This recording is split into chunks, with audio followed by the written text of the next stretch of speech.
All right, well, you're ready.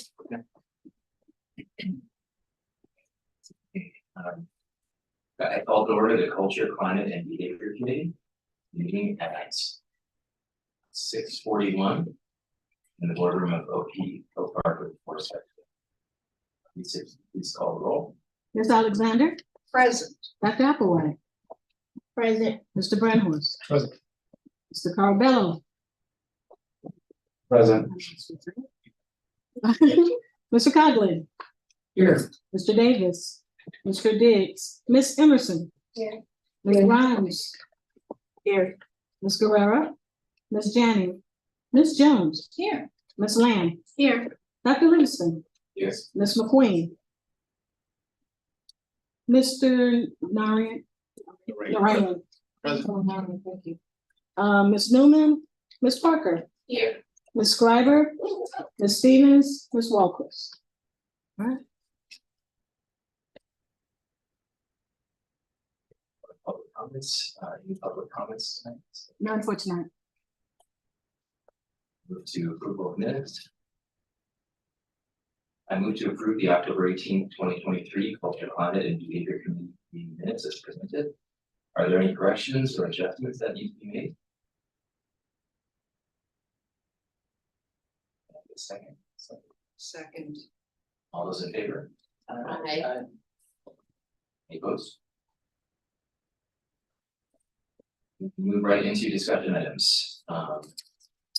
Linda, is that right? Yep. Good evening, everyone. Before I begin, this evening, we had spoken about Mr. Rain joining us. He is our new assistant principal of operations, so I do want to welcome him tonight to the Culture, Climate, and Behavior meeting, and let you all know who that was, who's joining us. Tonight, we are going to be discussing the topic of our elementary and middle school articulation, like how we speak about the environment that we welcome our students from D97 and D90 into our space and what we envision that articulation looking like.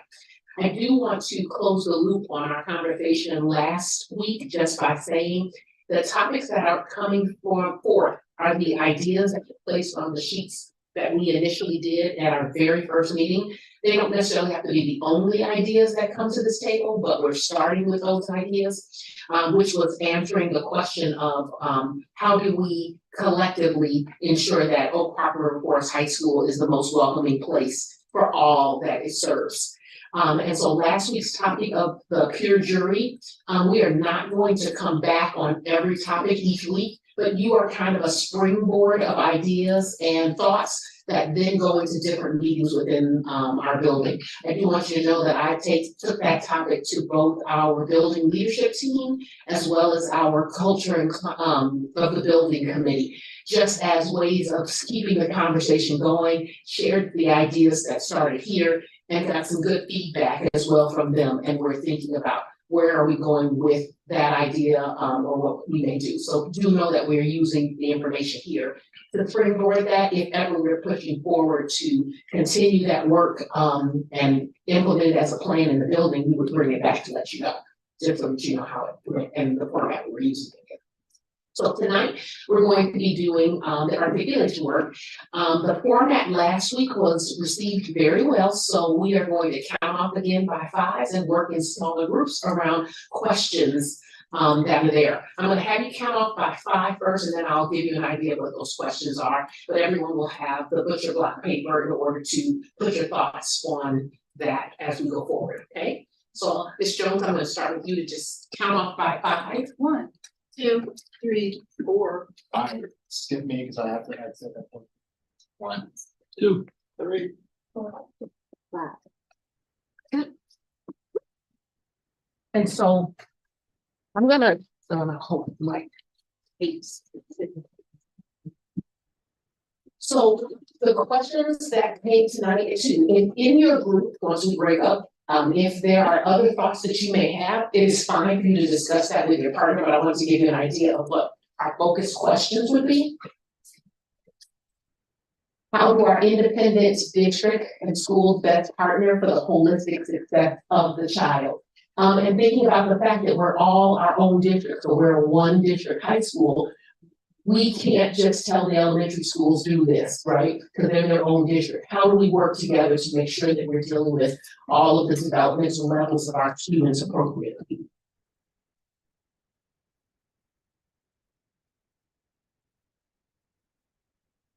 How are students in K through 12 needs best assessed, measured, and monitored through this articulation? Like, what is our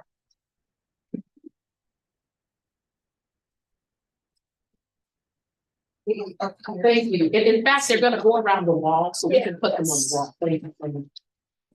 Who needs to be present in these conversations? So when we think about the articulation need from our districts, need to be in the room having those conversations. Thank you. What would be the overarching goal or mission of these articulation needs? Meaning, what are we truly trying to accomplish in the meeting that we would be having around articulation? Thank you. And what topics are the most important to be discussed in these meetings? Okay. So. I almost feel bad not giving you a choice of the question because I'm sure that people have a choice. Are you okay with me still assigning numbers to the grade? So I'm going to have group 1 on this question here.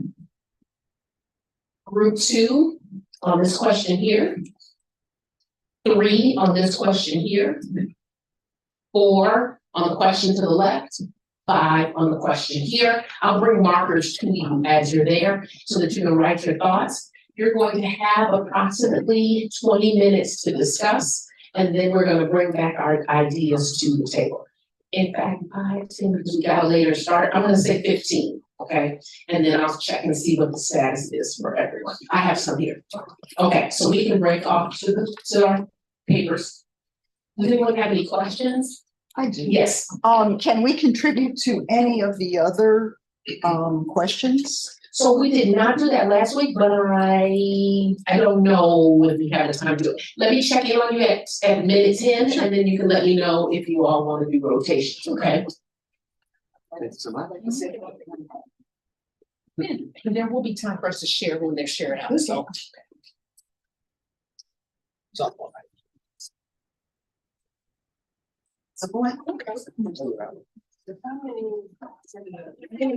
Yes.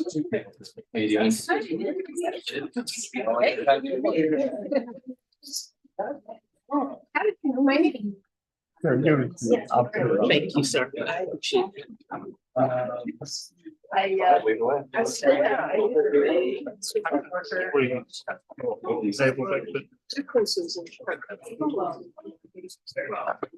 it. Articulation is an issue between the middle school and the high school, but there's not as much difficulty sharing. I don't know. I'm always worried that I'm a teacher. Yeah. I always worry that elementary. Oh, yeah.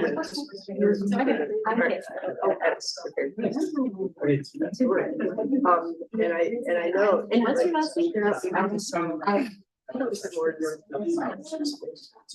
So this is. Sharing. I think they were fully. What years do you teach your what classes? At third grade, how?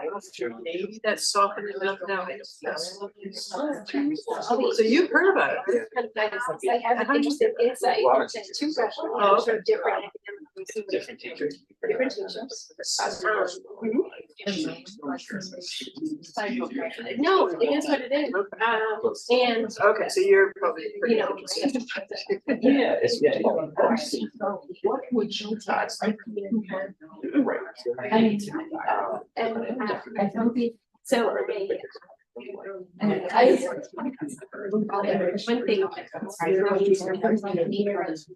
Especially in this. So to me, we're, they were full of unprepared. And it's not the same that they. And I don't know if you're saying the teachers. But They said they never said anything. This year was maybe. I mean, I understand. Some said about the same.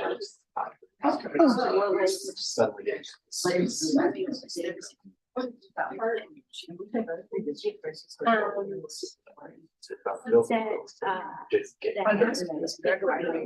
said there are more of them coming To do from it. yeah. How much fun do at Roosevelt became commissioners. River Ford.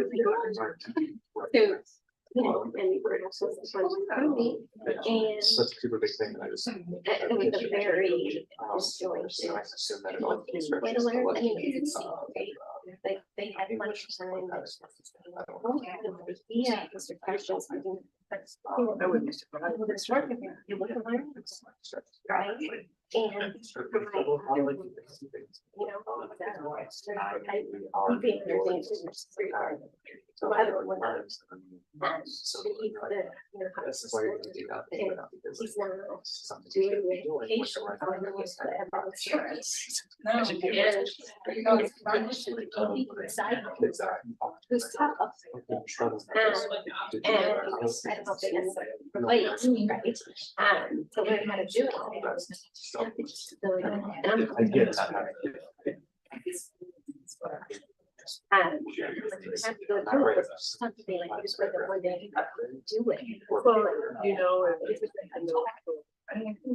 We have things in, so I think kids. And what they were talking about, They're not even. tell me what you're. Yeah, I mean, I only. Well, again, because it's problematic. in that- Oh, they're cut sports. Is it early childhood collaborative or just collaborative? Collaboration for early childhood.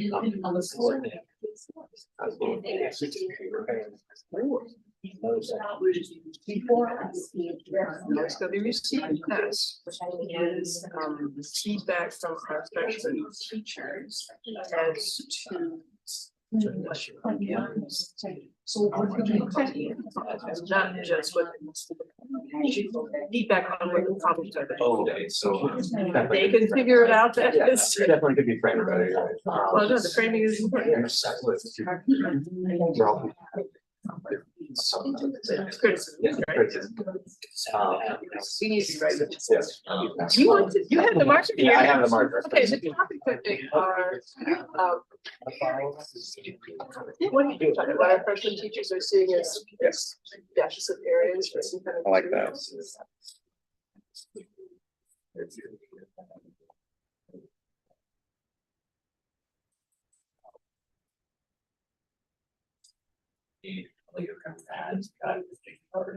So how are you teaching that as playing?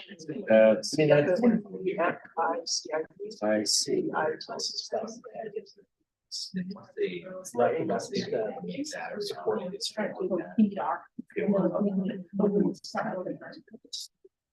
And is that something you would have done in the last like 5 years ago? One of the things I worry about, so I also work with special here at Park. And I'm so I'm hearing some of the ones that are often in. Yeah. The difference.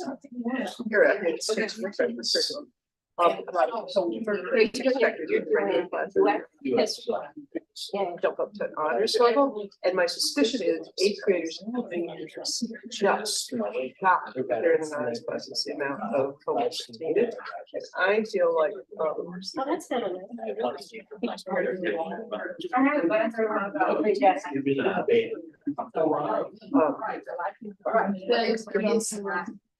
and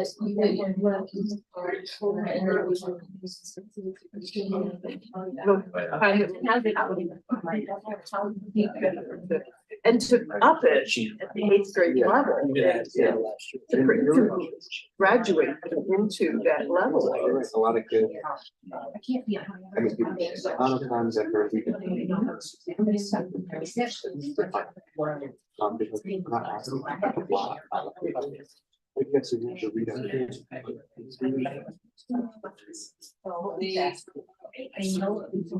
I get 3 here. As I see it, I'm trying to think of. Correct, because I never That may be shocked for one time. Maybe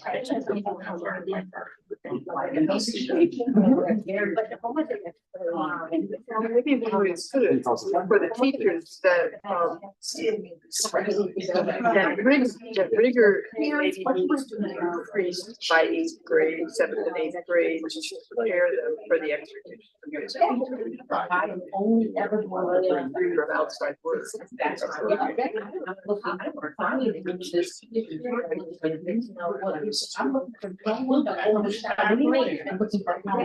Expected rigor.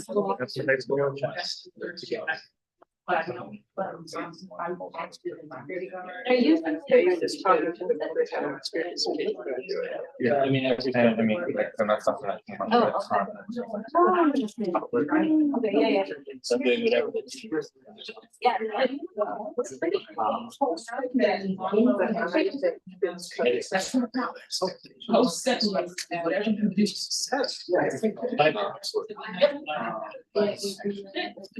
He's not getting, he's telling me what to do, but it's.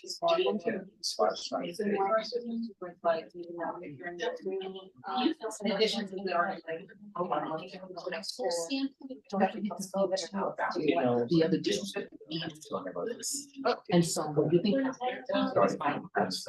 I know I go into it always with what the high school needs, and so I want to make sure I'm So one thing. or what things would they need to know us about, or what things could we share That was hard. at the middle school, elementary school. Sure. I would get that. We're at the 5-minute mark, so make sure that you have some idea written on your paper. You have 5 minutes. Oh, I can make sure. I'll figure it out. So in here. I'm sure he's with questions. This is the question. Just turning on and showing them. What we some teaching specialization. Summit. So I asked. I don't expect them to be perfect. But it's helpful if they're. Yep, yep.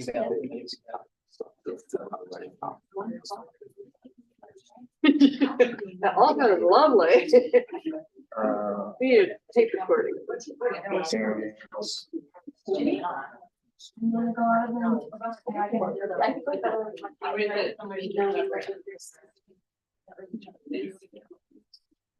I can just talk about that. As a teacher, I can write little lines on blocks. That's very.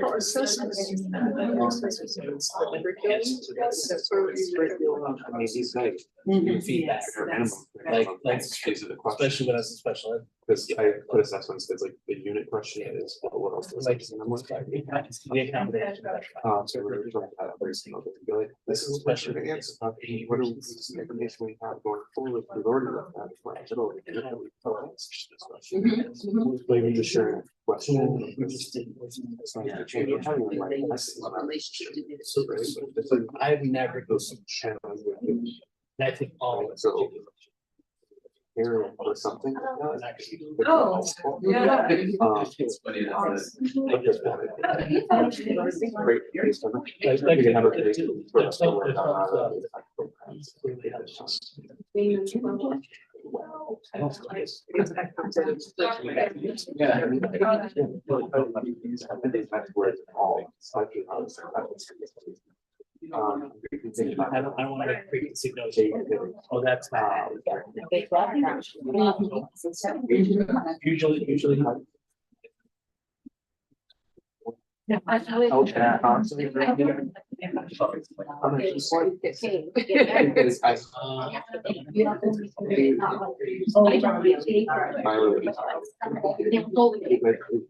not a good start to it. So. That relationship strenuous when that's the first thing.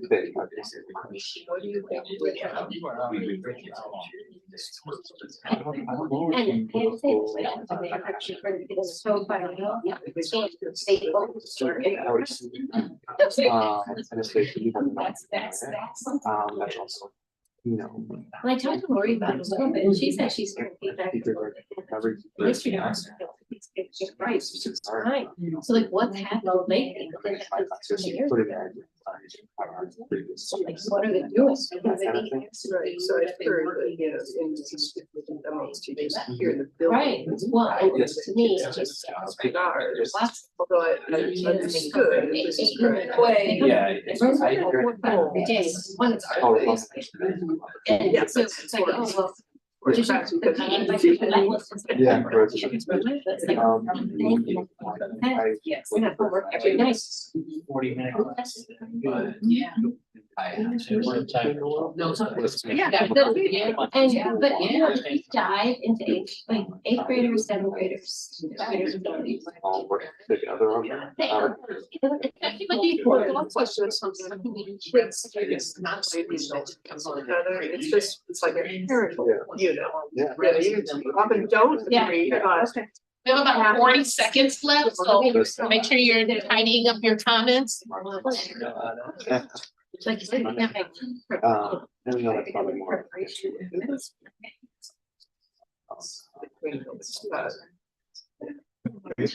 You can't make them. Yeah. And I don't know what the thing is. But yeah, I think we put.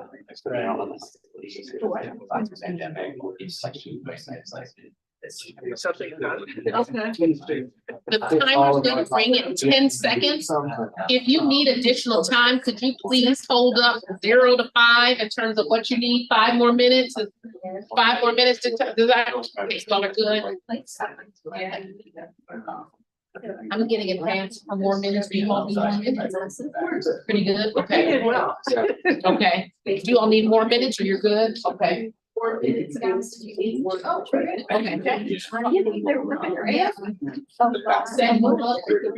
Thank you.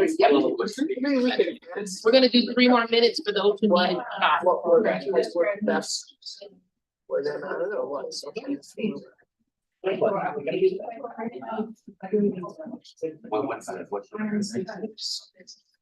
Very cool. I've seen it. I did my I know where I'm looking from. Yes, absolutely. Yeah.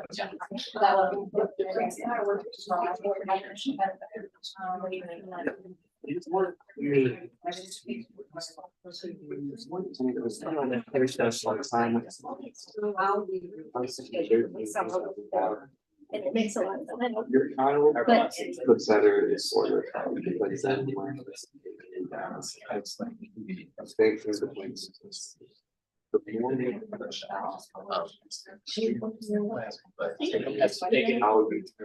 That's very cool. I mean, that's a great. better is what has some same thing for. They know what.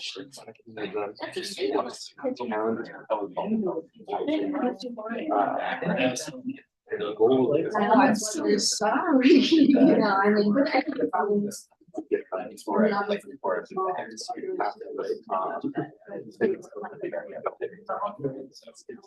Biggest cause where there's no. Lawyers are. We put them with, yeah. Place. So. Are they writing on that?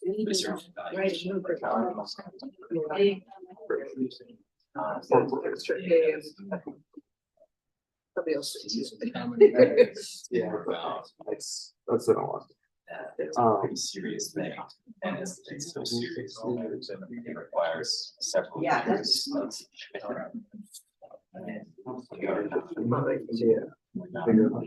Before they get into this building. I don't know how you do that, I don't know. What the best way to do that.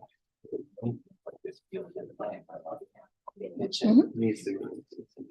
Yeah. It's gonna make it. I don't have time to do this. One person like this now. 30 seconds remaining, and then we're gonna start with share out from group one. And so in that. And not pair one, but the ones I numbered to go in order so that they make sense. That's kind Long haul thing, otherwise.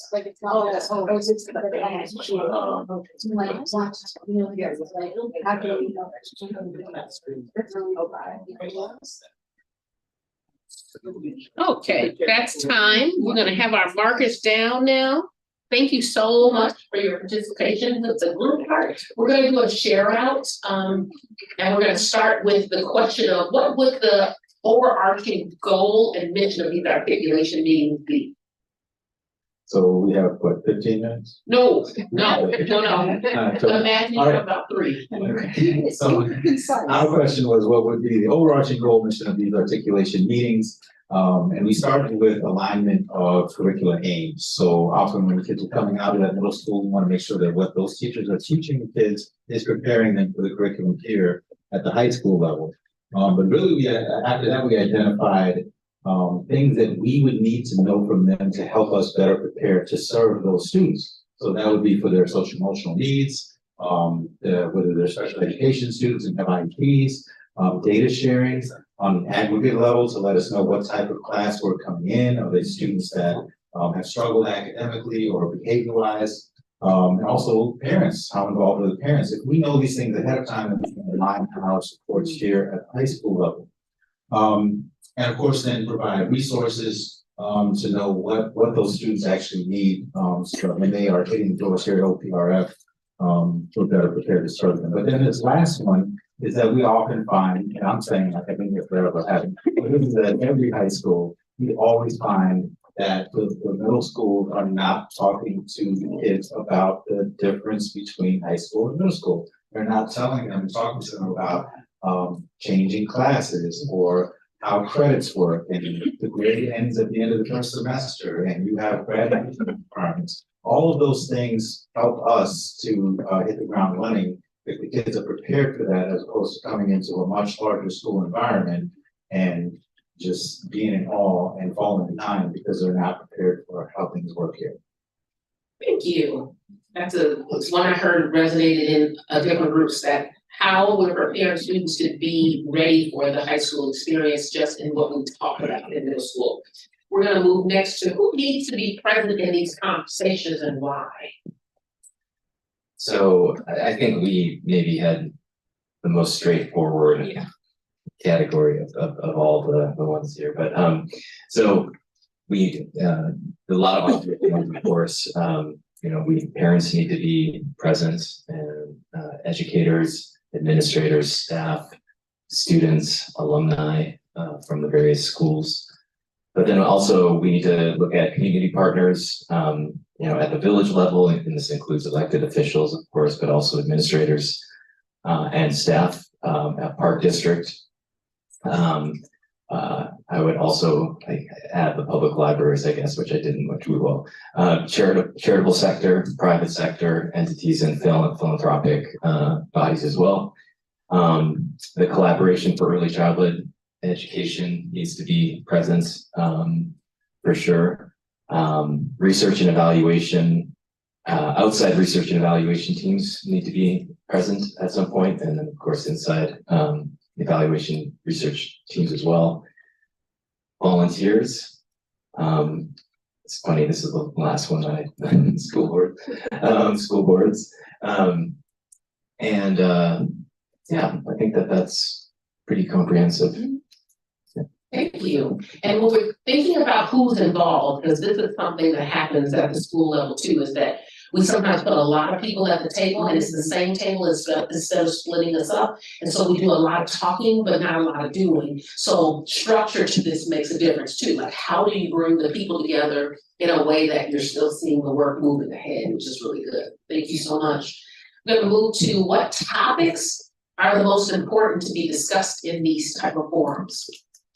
Yeah, so I think the two main topics were kind of covered in our first section, which is just kind of what freshman teachers are seeing as deficit areas for incoming freshmen, whether that be writing skills, reading skills, math skills, things like that. I think are really important. I can only speak from a world history perspective, so our freshman curriculum.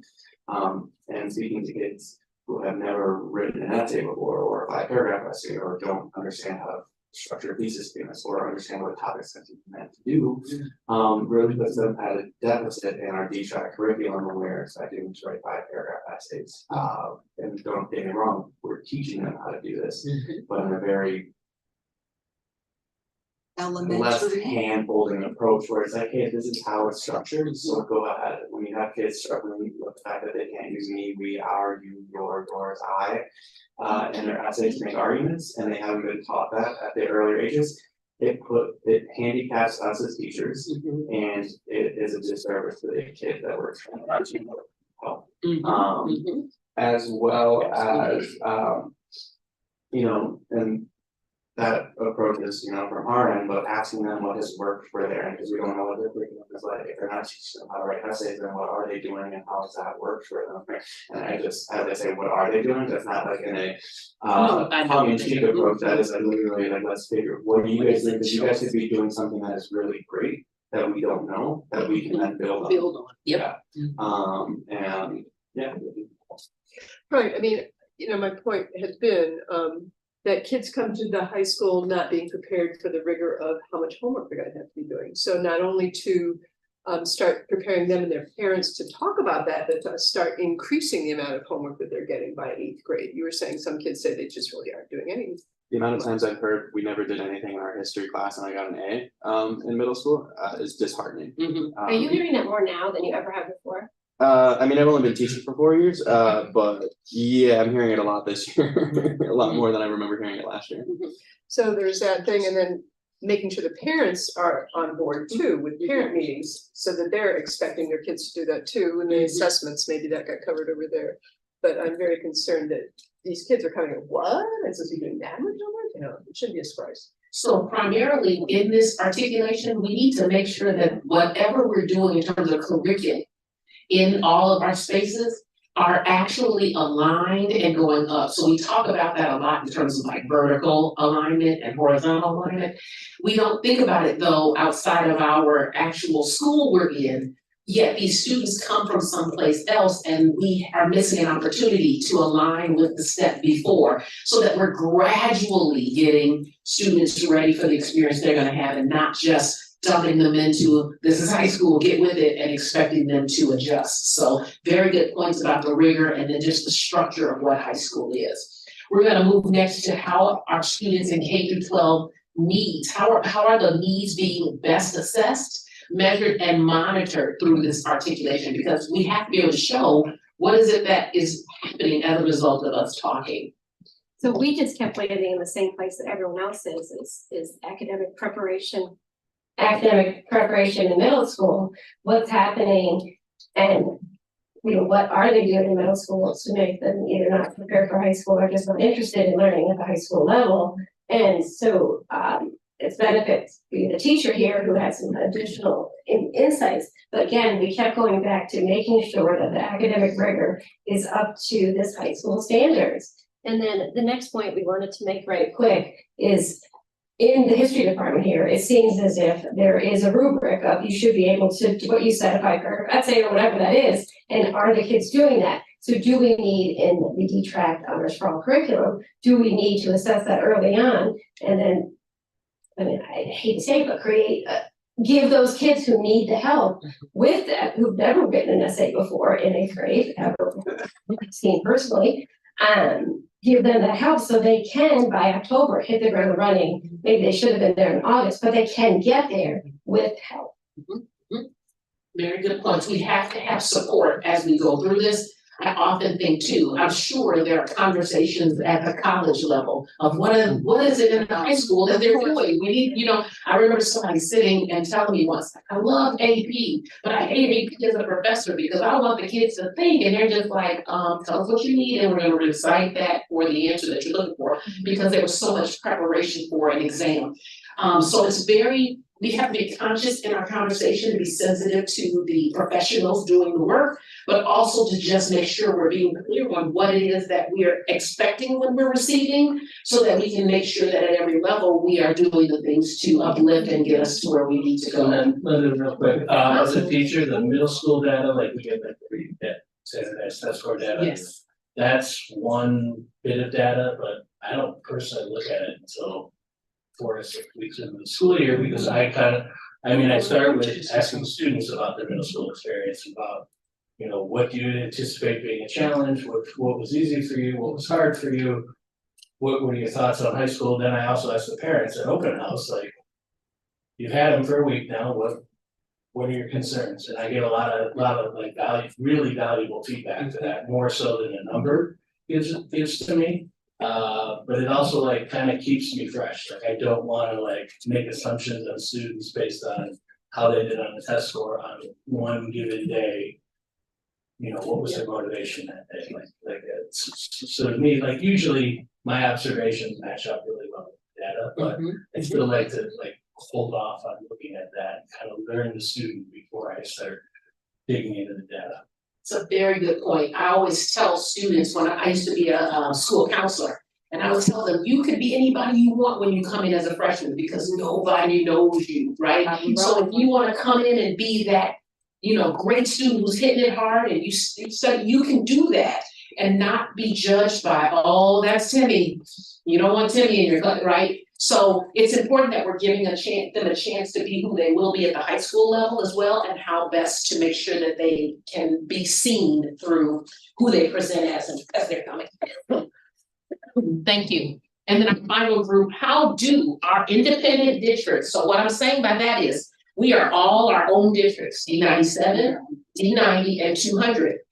How do we best partner for the holistic success? Given what we just heard, how are we making sure that we're serving the child and not just the needs of even the people who come? Because everyone comes representing their need in this conversation. How do we make sure the child stays in the focus to that?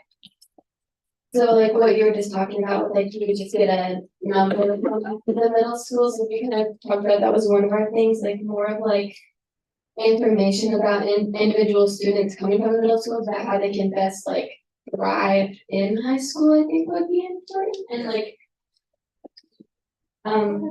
not about their reputations or anything, but more just like learning styles, talents, like how they can really like be, yeah. And then we talked about like more communication between high school and middle school students. I think it's really important because like the middle school students, I think they hear from their teachers, or like you were saying, like packets getting sent from the high school, but like actually having like the students come in and talk about it, or like even just like opportunities where they can meet each other, because I think it's really important for them to know that there's people like at the high school, that students at the high school that know them, that are like will look out for them and stuff. And then we also talked about, well, I'll let you talk about the parent stuff because I don't know that much about that. Yeah, some of the stuff, like this isn't necessarily between the districts, but like transfer students, I think is a big thing, because like there's not a lot of communication to transfer students about what courses are available for them to choose from freshman year, or even like summer school, like freshman year summer school, I think is an important thing, but like that's like not very well communicated as an option to transfer students. So more of that type of stuff, and then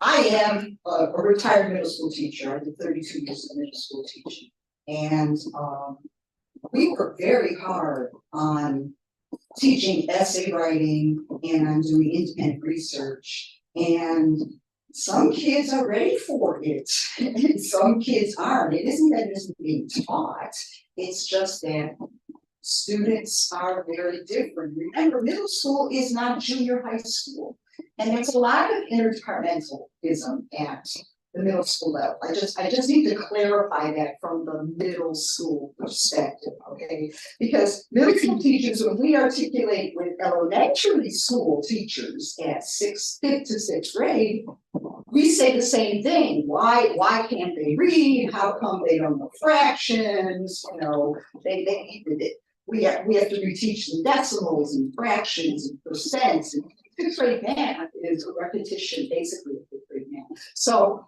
I hear what you're saying, okay? It does seem to be that way, that the previous group of teachers didn't prepare them well enough for what I'm trying to do here. But remember, that's why they're in school, right? I mean, if they knew everything coming in, they wouldn't have to do high school, right? I just have to say.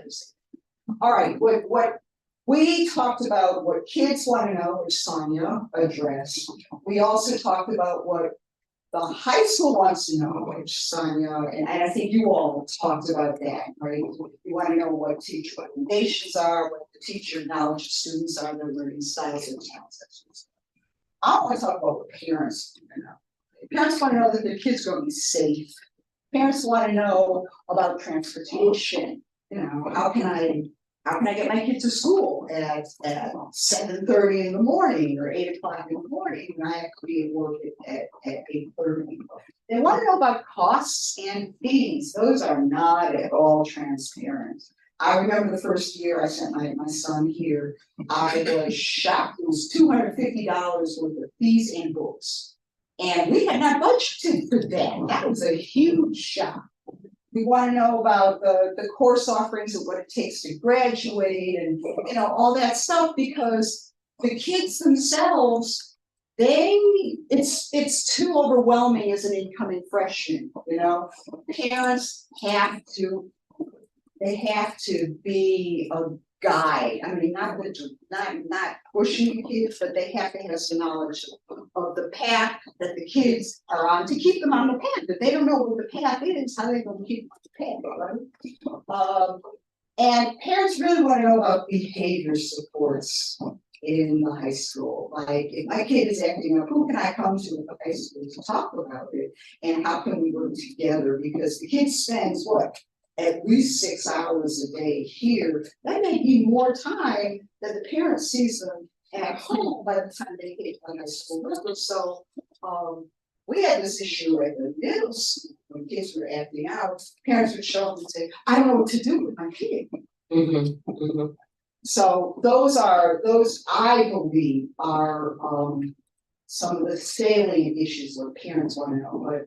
But in order to do this, all three have to. They have issues they want to know. So. Thank you. And I think to one point that you all brought up, the transfer story, especially in our community where a lot of our students have been together since kindergarten and first grade, is a different story as well here, because that is also a social emotional connection piece where it's like, oh my goodness, everybody seems to know each other and I don't know anybody. So that is also a piece that we're looking at and having special programming for too. If you will all come and join me in the circle, we are going to wrap up with our circle. The ideas that you share together definitely give us an idea of what each person and each group believes would be the targeted pieces to bring to a conversation. And I think this is very important. We should know that the articulation between our districts has not always been automatic. There was a time when we weren't allowed to share information between districts, and now we can. And so it's an opportunity that we shouldn't miss in terms of making sure we're covering everything that needs to be covered in those conversations. So in our circle, what we typically do is just reflect on the activity. I'll point out that it is 7:24 and our typical end time is 7:30. So just measure your comments accordingly as we go through here. I'm gonna step on this side of Sonia so she can begin, and we'll wrap around this way. In terms of just reflections on the activity, they don't have to be deep or powerful. It can just be one word, or it can just be what the activity in this topic brought to mind for you. I liked it. I thought it was a good activity. I liked the ideas and such. That's like all I had to say. Thank you. Yeah, that was a really good conversation as well. Particularly took something away that Mr. Powers said about the different programs so that we can build on it because there are programs and things that are taking place in the school that we don't even know about. Like I just wrote past Julie and realized there was an IB program. How can we support those students that come in and receive that and keep that going, the level of rigor that's in that class? We know that they've had classes like that and what those classes actually do for students would be a good conversation. Okay, I just want to comment on the process that I like. I like this breaking down into small groups. It provides so much more opportunity to think and talk than just in a large group. So I like the process. Thank you. Education is like a relay race. We just keep passing the kids on up until college, but then there's really no connection to where they came from. So I mean, the more information we can share between schools, the better we service the kids at the center. Yeah, I kind of stated earlier, I almost want to see the student as a fresh canvas to work with and to help grow and to help improve their areas of weakness and build on their areas of strength, but I don't think all articulation I think is positive. But even in my stance of like, I like the fresh canvas of not knowing the student and figuring that out over the first month. I just wanted to reflect upon what I signed it right. Yeah. What you said, I do think I've done a lot of college visits this year, and a lot of times these students have panels, student panels. We should have student panels throughout their 8th grade year. It's a brilliant idea, and we have to activate on this. So thank you. It's got me thinking.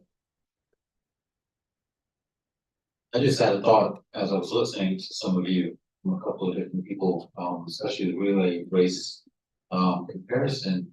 In a relay race, every member of the team has an investment in the end goal. And one thing I just realized though is that I'm not sure that the theater schools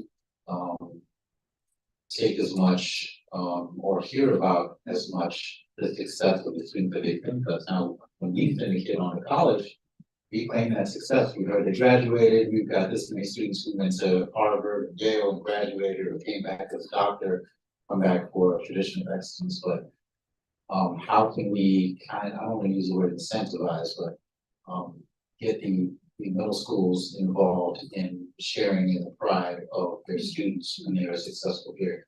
That's good.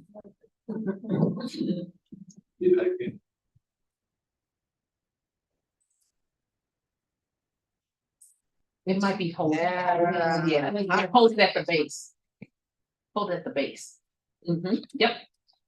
All right, what came to my mind, I really like these ideas. What comes to my mind in this discussion is why can't the high schools send to the middle school teachers what they need the kids to be able to do at graduation? Like if they need to be able to write a 5-paragraph essay, tell them that. I mean, like curriculum share between teachers at the freshman level and at the 7th and 8th grade level. Because I'll tell you, 6th grade teachers are just playing, they're trying to plug holes and they're trying to mature the students. But we can share curricula. We can figure out, we can tell the middle school what kids need to be able to do at the high school level. And then the middle school teachers can tell us, tell the high school teachers, what is reasonable and what is unreasonable and what they have observed. But I think we need to keep in mind that who they are in middle school is real different from who they are in 9th grade. There is maturity, there is progression, there is change. And we don't see that on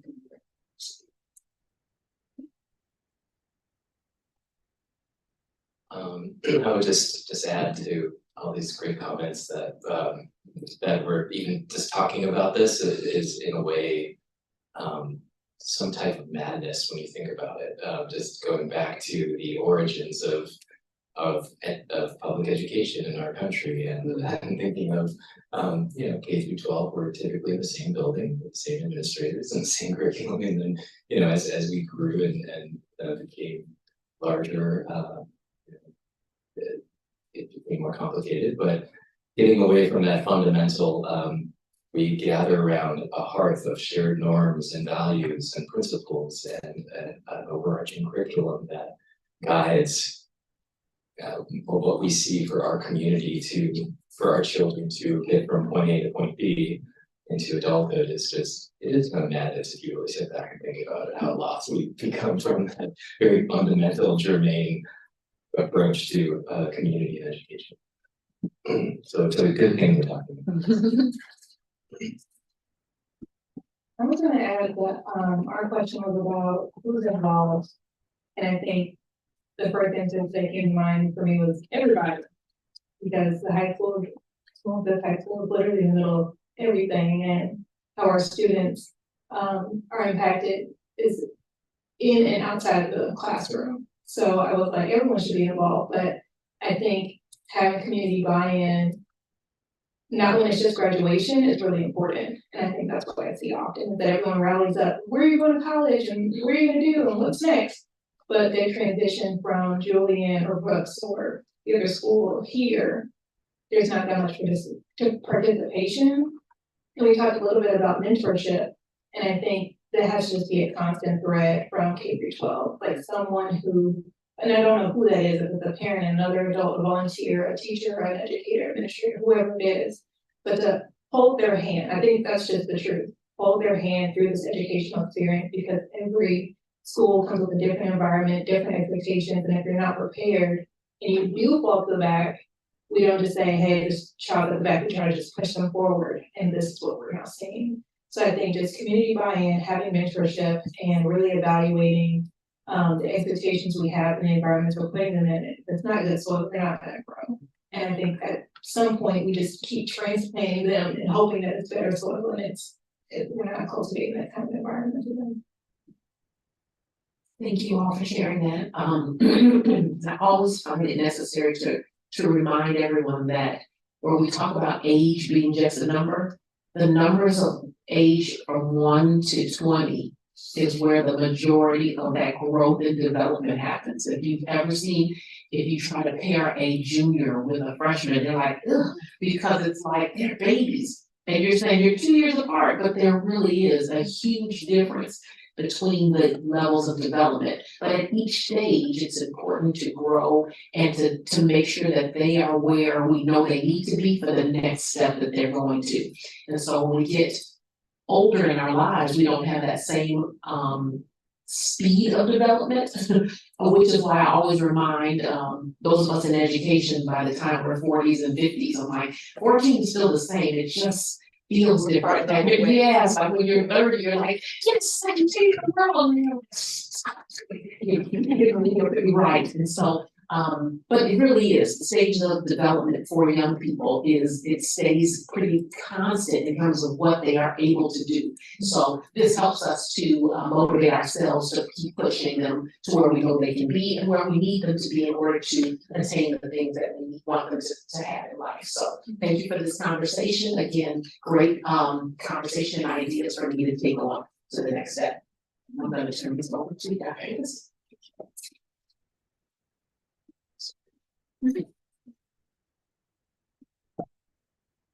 Okay, that was great. So any future agenda items, next steps? Just so that everyone knows, we will, oh, stop it. If I, okay. The next topics we put on the sheets. Do you know, we tried to make sure that the author of each one was there. I think the next one is being in each other's shoes. Walking in each other's shoes is gonna be more building on the empathy that we talked about, but just what we need to see in our young people in terms of growing them to being the human beings we want them to be as they're the students that they are. So that's the next item. One more thing, and just a quick reminder to everyone, this is our last meeting for this semester. We do not have a December meeting scheduled. So if I don't see you around the building, have a great break, and I will see you in the new year. So we'll move to adjourn. I, Jonathan Livingston, move to adjourn the Culture, Climate, and Behavior Community meeting at 7:34. Second, all those in favor? Those opposed? Meeting is adjourned. Thank you all.